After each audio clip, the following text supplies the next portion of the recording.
வாழ்க்கையில் ஆசைக்கு முதலிடம் கொடுக்க வேண்டாம். அப்படி செய்தால் அதுவே உங்களை வாழ்வில் கடைசி இடத்திற்கு தள்ளிவிடும். நாளைய கவலை உங்களுக்கு வேண்டாம். முடிந்த சம்பவங்களை யோசிக்க வேண்டாம். இன்றைய வாழ்க்கையை சிறப்பாக வாழுங்கள். இந்த உலகிலேயே மிகவும் சக்தி வாய்ந்தது உன் ஆழ்மனதுதான். அது என்ன நினைக்கிறதோ அதை நோக்கியே உன் வாழ்க்கை பயணம் அமைகிறது. கடவுள் உனக்கு புதிய வாழ்க்கையை தரும்போது பழைய தவறுகளை மீண்டும் செய்யாதே. நீ விரும்பிய ஒன்றை ஈசன் தர நினைத்து விட்டால், குழப்பமான சூழ்நிலையில் நீயே அதை விட்டு விலகினாலும் அது நிச்சயமாக உன்னை வந்தடைந்தே தீரும்.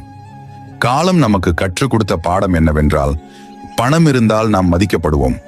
ஆனால் பணம் இல்லாமல் நாம் எவ்வளவு வலிமையானவர்கள் என்பதை நாம் உணர்வோம். உனக்கு நடந்து கொண்டிருக்கும் சூழ்நிலை நான் அறிவேன். உன்னுடன் யாரும் இல்லை என்று மனம் கலங்காதே. இந்த தருணத்தில் நீ மௌனமாய் இரு. அனைத்தையும் நான் பார்த்துக் கொள்கிறேன். உனக்கான நேரம் வரும் வரை சற்று பொறுமையாக இருக்க வேண்டும். இந்த உலகம் ஆசைகளை தூண்டிவிடவே படைக்கப்பட்டது. அதனால் பார்ப்பவைகளின் மீதெல்லாம் ஆசை வரும். அதனால் எதையும் ரசிக்க வேண்டுமே தவிர அடிமையாக கூடாது. ஆசைகள்தான் வலியை வாழ்க்கையில் விதைக்கிறது. Download ShareChat.